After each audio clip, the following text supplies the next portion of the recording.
However, you're listening to our broadcast today, you're probably doing so through the radio, through the internet, or through the phone in your pocket.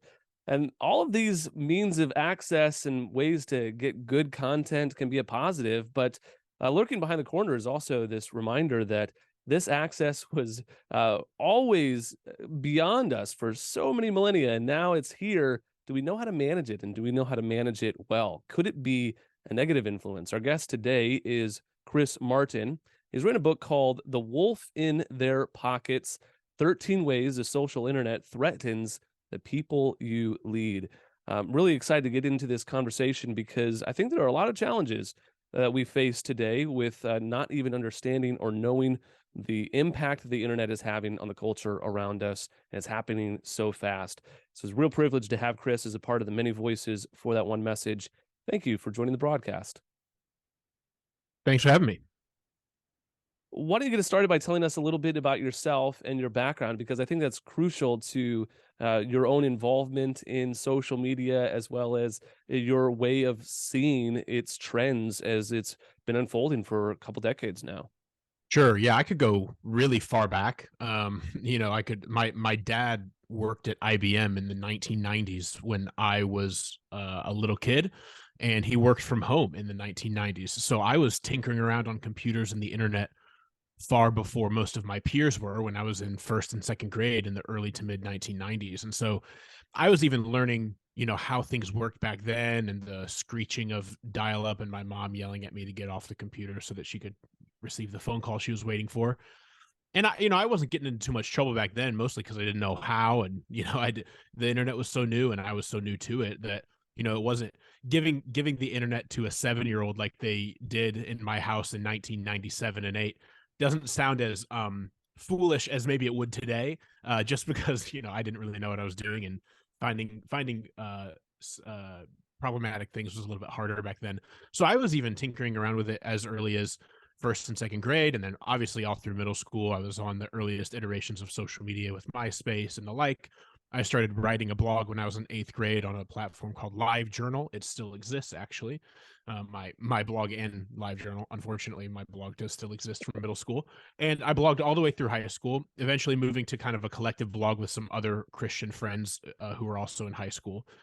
That blog got me a scholarship to college. I went to Taylor University for my undergrad. Taylor University is a liberal arts college in the Midwest in Indiana, and got a scholarship for college because of this blog I was writing in high school, which was like not really the point, but that's how I continued writing, and eventually got into social media, like actually as a job. So that wasn't really my plan. My first job out of college was managing the blog and social media of Ed Stetzer, who blogged at Christianity Today at the time. And I was 22 years old, overseeing his social media and helping edit and get his blog ready to go at CT. I got an MDiv from Southeastern Baptist Theological Seminary in Wake Forest, North Carolina, while I was living in Nashville, working at Lifeway and running Stetzer's blog, and eventually ended up leading social media strategy at Lifeway Christian Resources, one of the largest Christian resource providers, and at that time retailers in the world. I oversaw their social media during the closure of all the bookstores, which was quite an experience, through the election of 2016, which was also quite an experience, and the beginnings and really the middle part too of the COVID pandemic. So it was a tumultuous time to be working in social media, probably the most tumultuous 3 or 4 years you could imagine working in social media, and just got a ton of experience. And around that time, not only was studying obviously social media strategy and all of that, but was really beginning to study the deeper aspects of social media. How is social media changing us? What's it making us think? How is it making us think? How is it changing the way we think and believe and feel? And that led me to read guys like Neil Postman and Marshall McLuhan, who were too old to be writing about social media, but were writing about how media changes the way we think and feel and believe long before social media. And I just kind of took a lot of their words and applied them to our modern day and with a Christian perspective. And so that's kind of where we get to where we are and how I started writing about all this to begin with. Yeah. So for any of our listeners who absolutely despise social media and they hate it whenever we add our little tagline at the end of a broadcast and say, "Hey, follow us on social media," they cringe. You're part of the problem, So how do you justify your existence in this whole realm of adding to the noise, so to speak, of social media? Yeah, it's a great question. And I should be clear, while I've written two books now in the last 2 years on the sort of perils of social media, I wrote a book in 2022 called Terms of Service, which was meant to be kind of a mirror book, like what is my relationship with social media and what do I do about that? This one is meant to be more of a sort of magnifying glass book, if you will. Like, okay, what's the relationship, the people that I disciple, what's their relationship with social media, and how do I lead them in light of that? And so I've written two books on the perils of social media now, and I am not anti-social media, and I think that that might sound weird, but I think it's really important to recognize there is value to social media and to the internet more broadly. I have met a lot of friends online that eventually became offline friends. I've kept up with offline friends who live abroad through the internet. I've connected with so many brilliant thinkers and podcast hosts, radio hosts like yourself, because of the internet and the social internet specifically. And so I don't think we should get this idea that social media is all bad all the time. However, I think it's really important that we recognize that many of us haven't counted the costs of social media. We're all pretty, nobody needs to write a book about the good of social media, the benefits. Everybody, if you use it, you're pretty aware. And if you don't use it, you're not going to read a book like that anyway. But it's good for connecting with people, good for reading interesting articles or watching some funny videos. That's all well and good, but I think it can be dangerous if, as you said, some folks can kind of find themselves on the end of the spectrum where social media is pointless, it's frivolous, it's foolish, it just doesn't matter. And I think I understand that perspective, and I wish I could get myself there in some respect. Like I kind of wish that were true. But I think if we as leaders, like if you're saying that and you consider yourself a Christian leader, either as a parent, grandparent, pastor, church leader in a lay capacity, you may be overlooking the dramatic impact and influence that social media has on the people you lead, the people that you lead. A sort of passive ignorance of social media is not very helpful. At the same time, most folks, maybe not everyone listening to this radio program, but a lot of folks find themselves on the other end of the spectrum of this sort of uncritical embrace of social media where oh, I just love Facebook, or it just, man, I just love all these new tools and features, and we adopt every new platform that comes our way, and we turn on all the notifications and use all the location tracking features and all of these things, and we just don't think about what is this doing to me, how is this constant scrolling affecting the way I live and see the world. And so I think being on either end of that sort of posture spectrum of social media is pointless and dumb and we shouldn't care about it at all, that can be harmful and damaging in some respect. But then also just saying it's all great and turning a blind eye toward all the problems can obviously have some negative effects as well. And so I advocate for a sort of intentional engagement where even if you're not going to have a Facebook account yourself, more power to you. If you're a pastor or a church leader or otherwise discipling people, as you probably should be if you consider yourself a follower of Jesus, you should probably at least be aware of social media and the impacts that it's having on the people you care about. Mm. I think one of the challenges is that it's been such a rapid transition, and even within the internet age, the technology has progressed so rapidly. The access to information and the sharing of information has changed the paradigm so much. I mean, that rapid approach hasn't given us enough time to sit with it enough to know its perils and know its strengths. You're exactly right. And that's why I advocate for this sort of intentional engagement and like caution. Not because I think social media is all bad, because like I said, I think there's a lot of good. I just think social media is, I've debated, had good spirited debates with people in the past about, is social media neutral or bent toward good or bad? And I used to say that I think social media is neutral, and we as people and the ways we conduct ourselves on social media make it bad. Um, I now think I was very wrong and advocate against that idea and argue against that idea. I think social media is bent toward evil. And I don't mean that because, like, oh, those companies out in Silicon Valley are so evil. No, no, no. Just because it's not like we discovered social media in some like cave somewhere, untouched technology that we just, oh, now what do we do with this untouched technology? Oh, now we're just going to mess it all up. No, social media is created by sinful people. They're not any more sinful than you or I, but biases and different kinds of bents are baked into the mathematical equations that deliver us the content on these platforms. And so what we have to realize is that sin and brokenness is baked into these platforms at their core. And because of that, and because everything is moving so quickly, we should be not how I describe it is this, like, make sure you're using social media. Don't let social media use you. And that's not just like Hmm. a clever little quip. That's like, you know what I mean. If you've ever been used by social media, you know exactly what I mean. Um, like, this is why I don't have notifications turned on my phone actually for anything except cell phone calls and text messages. I don't even have notifications turned on for email, and somehow, I haven't lost my job yet. It's worked out. But like, I don't have any social media account, like, platform notifications turned on, because I want to use Instagram or Facebook or whatever when I want to use it. I don't want it to beckon me to use it. And they want to beckon us to use it because that's how they make more money and all of that. So we need to own our relationship with social media. We need to use it, not let it use us. The other way I say it is, you should be happening to your social media activity. You shouldn't be letting social media just happen to you. And I think we can, if we're intentional and if we try, we can own our relationship with social media. And that just comes down to like really brass tacks, practical kinds of stuff, like turning off notifications and setting time limits, having accountability, and all of that sort of thing. And so I think it's just really important that we recognize the sort of speed with which everything changes, and that requires something of us.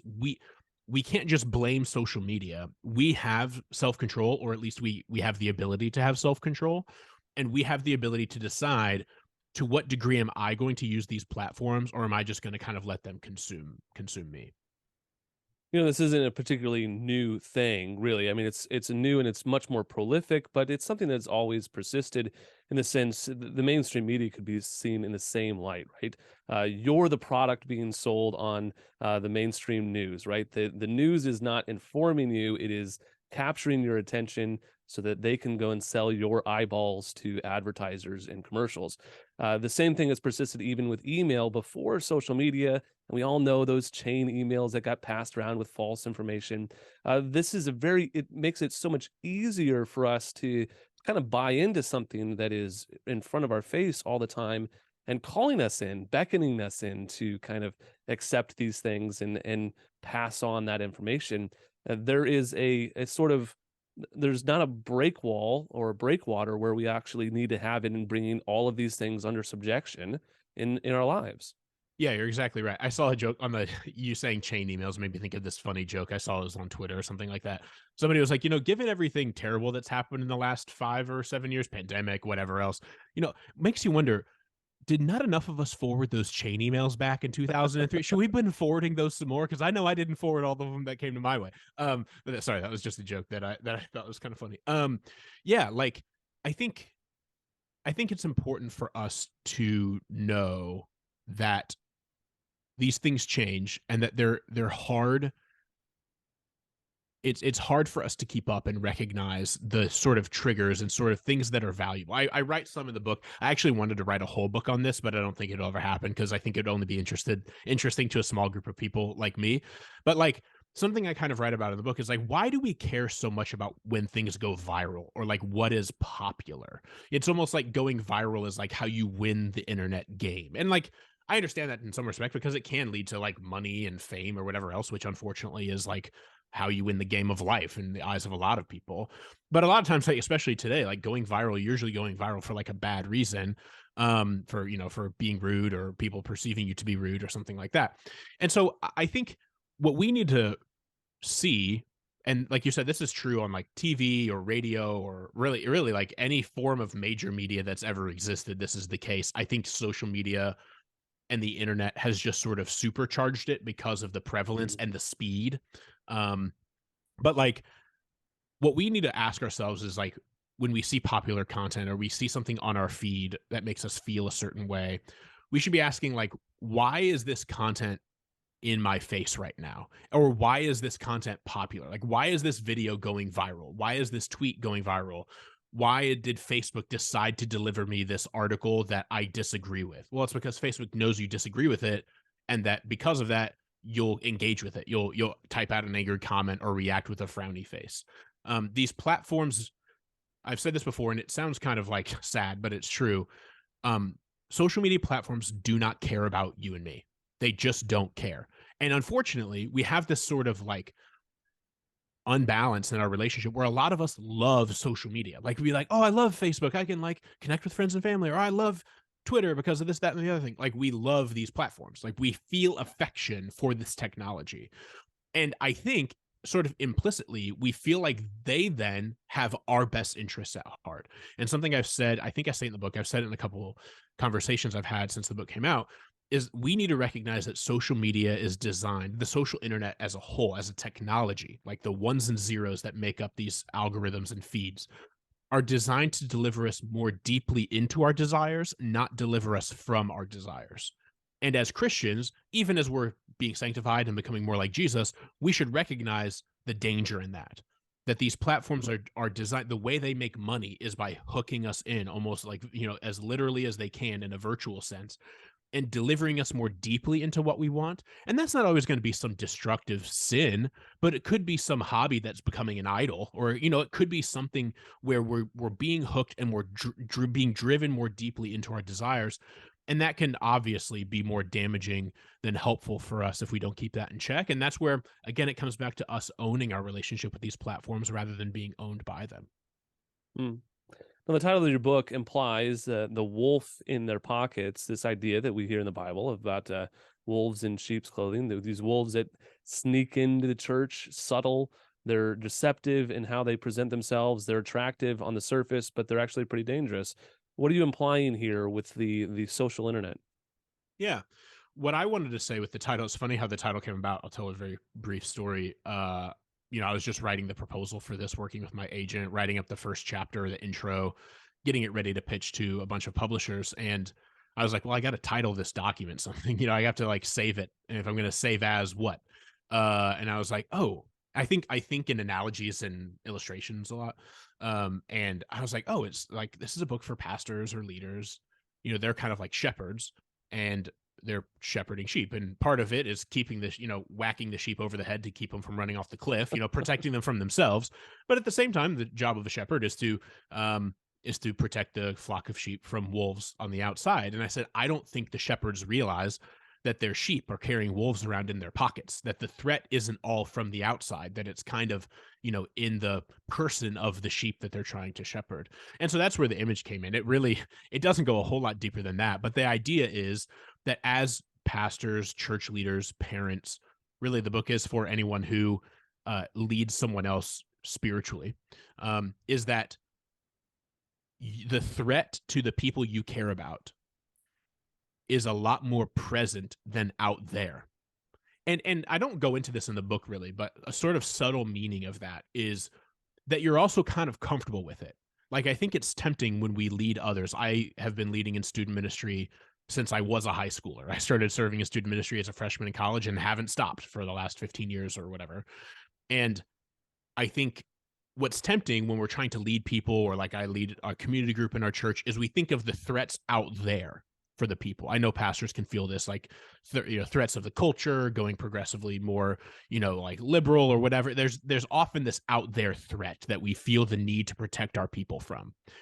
And I think it's important that we recognize that the people we care about are a lot more comfy with a lot more subversive and perhaps more dangerous threat that they're carrying around in their pockets all the time. And it's just sort of become this accepted, well, yep, that's kind of a danger, but everybody's got to have a phone, or I'm not going to tell people not to be on social media. Or it's almost like a sacred cow to the max of sorts, where it's like, you don't want to touch this topic because it's so ingrained in culture, and it can be so totally fine, and it can't, like, you can maintain a totally upright and non problematic or horribly sinful relationship with social media. Like, it's possible to have a wise and good relationship with social media. At the same time, I think one of the most dangerous vectors of like threat to becoming more like Jesus in our lives is this totally accepted piece of technology that we're all willing to use,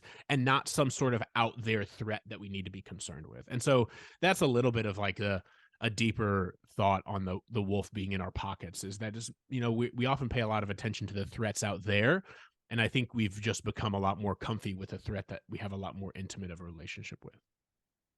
I know over the past couple of years, especially since the pandemic, when a lot of churches were transitioning and trying to get online, there was this huge surge of, I guess, that excitement that you have this potential to reach more people who are sitting at home and having nothing better to do, and this excitement of getting the church online was kind of outpacing the caution and the potential dangers of doing so, and the temptation of it is just like what you're saying with all of this is that, like the devil with temptation, it always overpromises and under delivers. There is a danger even in something as simple as, oh, let's put our sermons online, let's grow an online audience. Those things seem very attractive, at least on the surface, but can be pretty devastating when you see and consider all of the ramifications of it. Totally. And it is it's unfortunately but understandably become a sort of controversial opinion to be sort of anti, or at least, hey, let's pump the brakes about doing all of this online ministry stuff. Because the first thing that's always said, and it's like it's the easy emotive defense, is like, well, what about the people who can't make it to church? It's like, well, yeah, I mean, the church has served homebound people for literally millennia. I think we can figure it out without broadcasting our service on the internet. Like, I think we can do it. Now, obviously, COVID is a unique scenario, and you got to do what you got to do, kind of a thing. But I do think, sorry to have maybe like I said, a bit of a controversial opinion.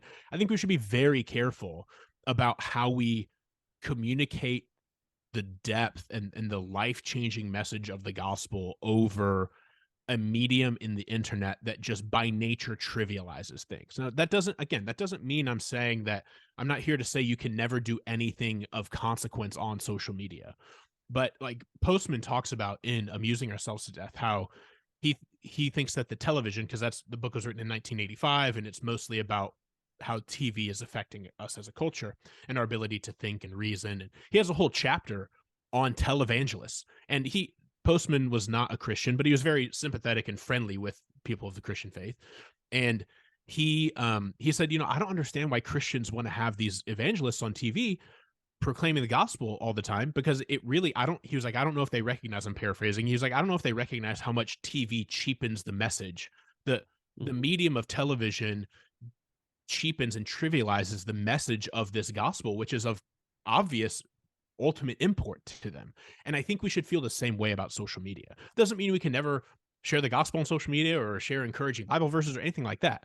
But I think we should be very careful to recognize the sort of trivialization effect that can happen when people scroll from funny cat video to inspiring quote from Spurgeon to offensive video to stand-up comedian that's like kind of borderline to Bible verse.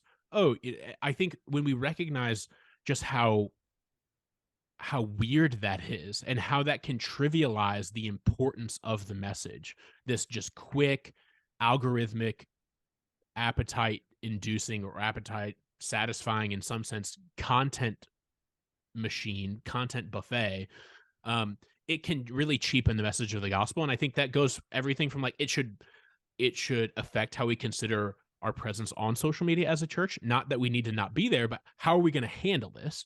All the way to, are we going to post sermons online afterward? Are we going to live stream? I think we need to consider all of this. I try to help churches navigate this. I do consulting work to help churches navigate this stuff. It's important to me because I think there are ways that we can use social media well for ministry, but walking the line of not trivializing the most important message in the history of the world is an important line to walk, and it can be quite sticky and difficult. I don't want to draw a direct parallel to the temptation of Jesus in the wilderness, but I can't help but like look at this temptation that the devil said, "Hey, listen, I'll give you the kingdoms of the world, or jump off the pinnacle of the temple, and everyone will see, and then everyone will worship you." I mean, how wrong can it be to have an unlimited exposure? That seems like an obvious no-brainer. Of course, you want to be able to reach more people. Of course, you want more people to hear your message. Is it really such a problem then to open up those gates and have that direct access into people's homes? Yeah, man, that's a really good point. And I think we should take that I think we should take that point seriously. And I think it's important for us also to recognize, I think I talked about this a little bit, just this sort of obsession. I mean, celebrity culture has always been a thing in America. We've always had an appetite for celebrity, but there's just a whole other class of celebrity that has been spawned out of social media in the influencer, the sort of micro celebrity, if you will. And obviously huge celebrities come out of that, but also like more micro celebrities where people who just have, 300,000 followers or 500,000 followers who like aren't that big in the grand scheme of the world, but are still very popular and influential. I think we need to be really careful about how we let that affect our discipleship, because it's Mhm. so tempting today. I've had this conversation a few times, both with regard to student ministry and with regard to the message of the book. I think it's so important that we see the appeal, especially among young people, of looking for like pseudo mentors through parasocial relationships on the internet. Of like young people, especially, want there's an appeal of being a disciple of Christian influencers on Instagram or YouTube or the like, because we have this fear of being deeply known and being sort of pseudo mentored by some Christian Instagram influencer or YouTuber allows us to sort of consume the discipleship benefits or some version of that, some half measure of their teaching or their wise words without them actually being present in our lives, able to speak into them and disciple us in a truly hands-on sense.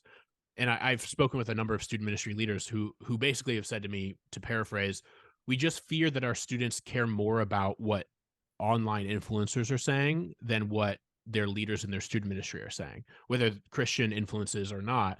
And I'm like, yeah, I think that makes sense, because it's scary to be known. We want to be loved, we want to feel affection, but we're afraid to be vulnerable and to be known. And building relationships with people on the internet, whether they're influencers or not, allows us to sort of be as vulnerable as we choose to be and yet still consume the affection, attention, and words and discipleship in one way or another of people online.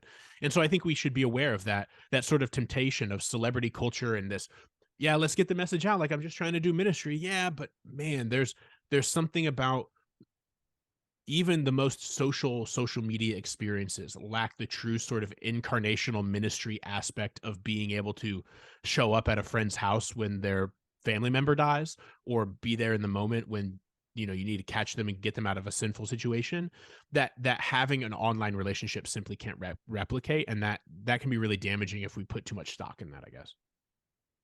No, Paul in Second Timothy writes to a young pastor that's probably older than me, but young in that context, to warn him against false teachers who will tickle people's ears. It seems that the internet and social media has created an atmosphere where it's a lot easier for people to find an audience that they can hook and grab. You warn about this in the aspect that there are many out there, and the same applies to radio. The best way to get people to listen is to give them shock and awe and fear and conspiracy.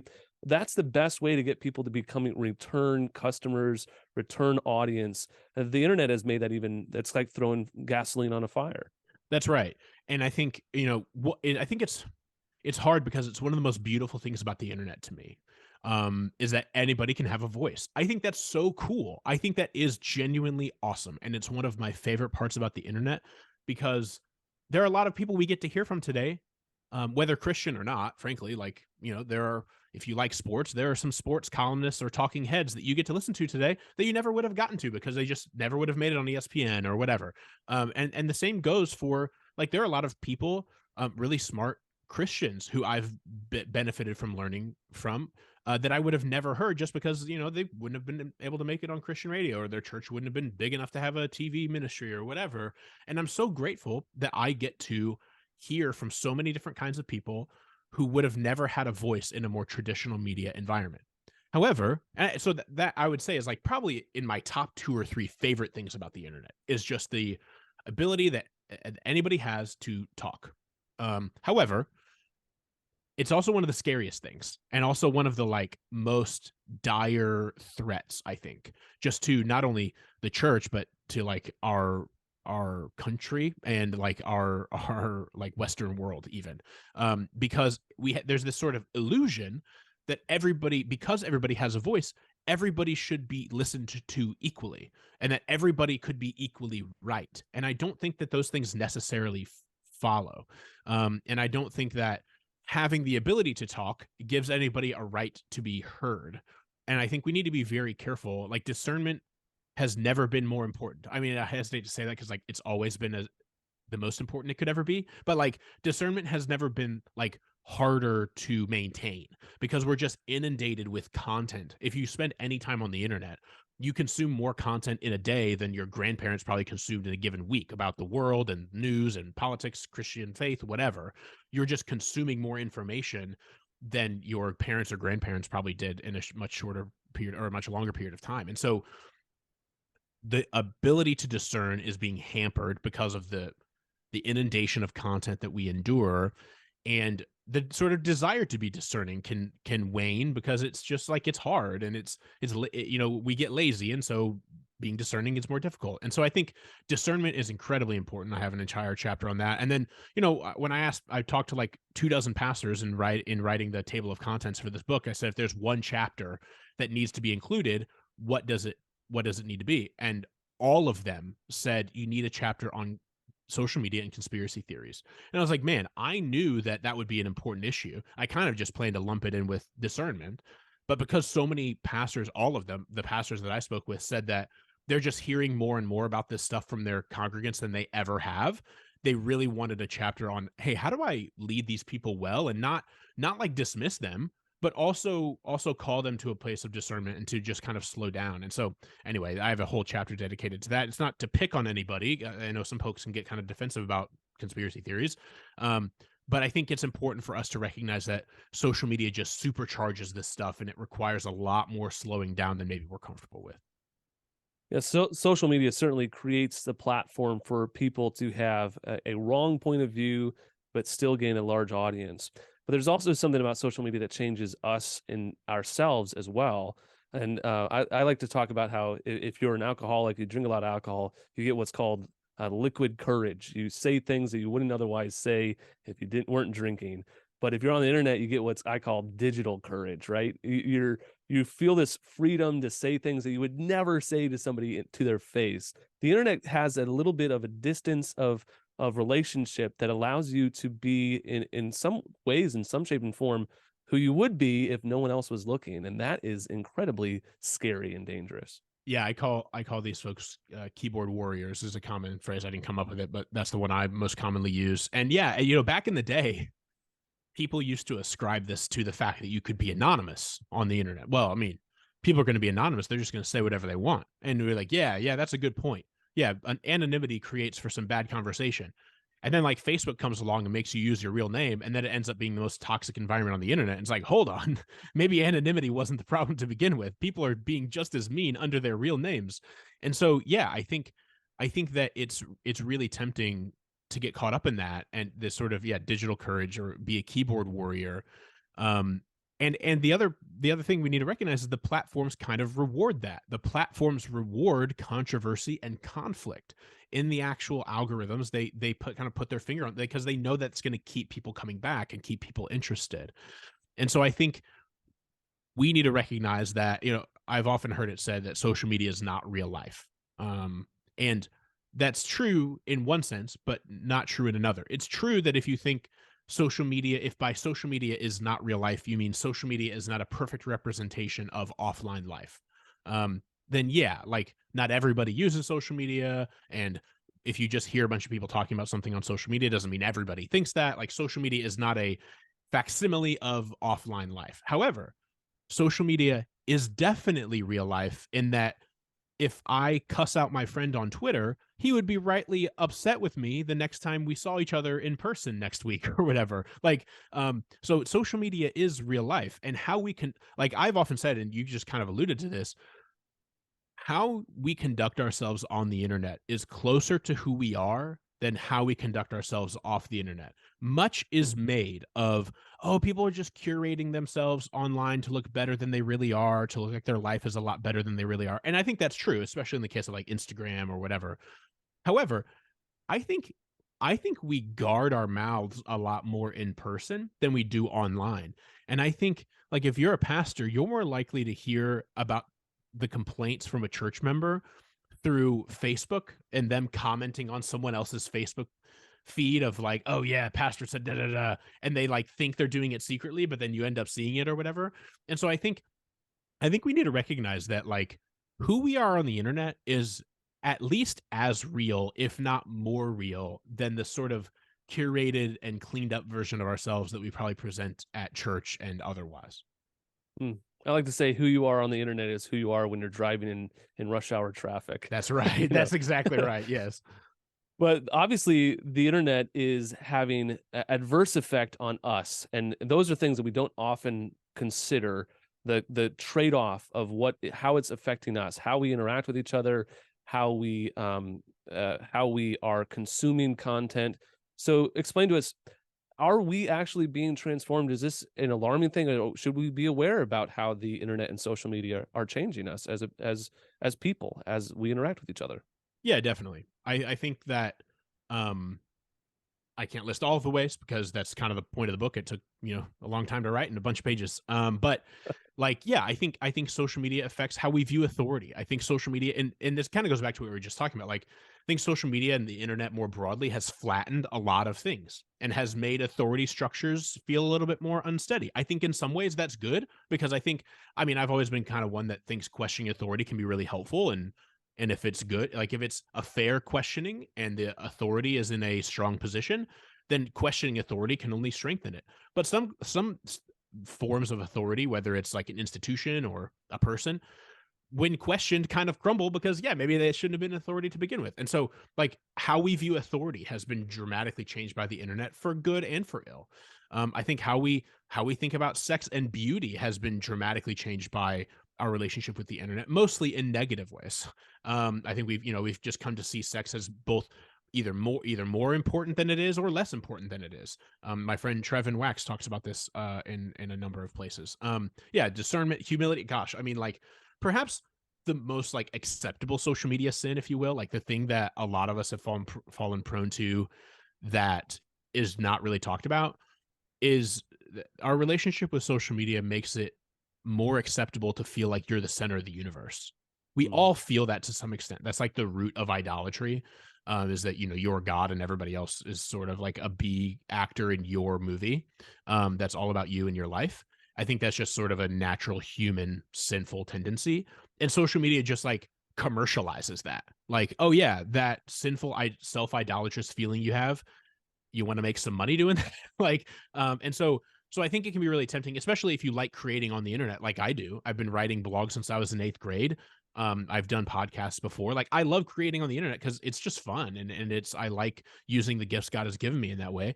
If you like creating on the internet at all, it is incredibly tempting to fall down and find yourself in this pit where you think everything needs to revolve around you. And so I think that's a way that it can affect us. And just back to like just general divisiveness.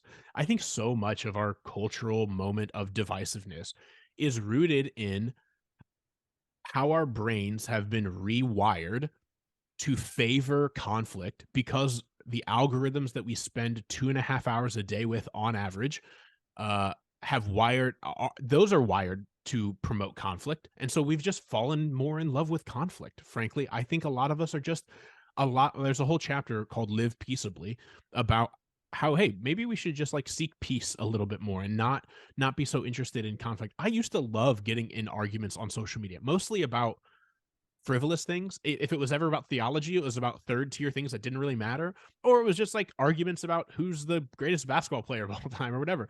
And now, like, there's nothing in the world I'd like to do less than get in an argument on social media.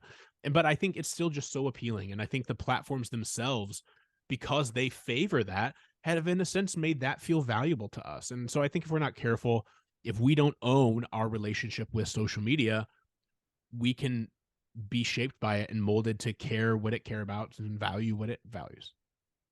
I think the temptation throughout life is that you'll be able to do more with a louder speakerphone. I mean, if you just get your message out to more people, you could do more good. But the realization is that wisdom and the gospel, it's a still small voice, and it works in a very subtle way. And that's what we're bringing this all back to, right? That we need to understand that the greater impact of winning someone to Christ is not going to be through a Facebook post, but having them over for dinner, or taking them out for coffee, or inviting them to church. We cannot substitute the important calling in our life to go and make disciples with going online and spending all of our time there. It's not that it's evil. We just have to manage it and bring it under subjection. That's exactly right. And I think that to the extent that you can use social media in a healthy way and to um, supplement the rest of your offline life, by all means, shop for things on different platforms, connect with friends and family who are far away that you may not get to see very often. But for for your sake, for your community's sake, um, don't spend more time scrolling Facebook than you do talking with folks in your community group or in your neighborhood or volunteering in various places. I think it's really easy to let it consume us entirely and to just fall in step with the idea that, yeah, I have my family, I go to work, I eat dinner, I clean up, I sit in the living room, put on my favorite Netflix show and scroll Instagram for 3 hours, and then I go to bed. And I think that's just a sort of default mode for a lot of folks. And I think we need to be willing to break that as followers of Jesus, who want to care about our community and care about our local church family. I think we should be willing to break that and to, as we lead and shepherd others, encourage others to do the same. Mm. Could I ask you to pray for our listeners? I know that there are many that are struggling with this. This has become an area even of addiction for some people, as well as some people are so fearful of it. They don't even they steer clear from it altogether. So could I just ask you to pray over our listeners as they seek discernment and wisdom on how to navigate this new world that we're living in? Yeah, totally. Let me pray. Father, I thank you so much for the opportunity to be on this radio show. And Lord, I pray that you would be with anyone right now who themselves struggles with their relationship with social media. Maybe they use it too much, or they engage with certain kinds of content that they shouldn't engage with, or Lord, you're convicting them right now of like, hey, they're realizing, man, maybe I should pay attention to this just for the sake of the people that I lead, even if I don't use it. Lord, however you're kind of working in the hearts of people, show them your grace, remind them that you love them, and that their relationship with social media does not dictate how much you love them. But at the same time, convict them to change and to either loosen their grip of social media or get a little bit more of a grip on it so they can properly lead and love the people in their lives who are being transformed by these platforms and these technologies. At the same time, Lord, I pray for leaders who may be in various capacities, and they recognize they are so intimately aware of how social media is wrecking the lives of the people in their home, in their churches. Otherwise, maybe leading them to believe things they shouldn't believe, or leading them to desire things they shouldn't desire. Lord, I pray for those leaders who are just running into the ground, feel like they're up against a brick wall, and they just don't know how to help people who feel who are being discipled by social media as much as anything else. And I pray that you would give them grace, remind them that you are with them, and that ultimately the Holy Spirit will work in them. And it's not wholly on the pastor or the leader or the parent to make that change happen. Lord, lead us to trust you and to follow where you will lead us, and to recognize that we can't do this on our own, that we need not only the help of friends and family and church family, but we need your help and the Holy Spirit working in us. Thank you, Lord, for the opportunity to talk about these things and to even consider how we may grow in them. In Jesus' name, amen. Amen. We've been talking with Chris Martin. His book is called The Wolf in Their Pockets: 13 Ways the Social Internet Threatens the People You Lead. It's a great resource, and one that I think is breaking into an important conversation. It's always a good interview when I know that there are a million other questions I could have asked, and it could have gone on for hours. So, Chris, I want to thank you for your time, for this book, for also for all of your dedication and studying and being on the front lines for so long, bringing your wealth of wisdom as well as your experience to this conversation. So thank you for being a part of the many voices for that one message. Yeah, sure, man. Thanks so much for having me.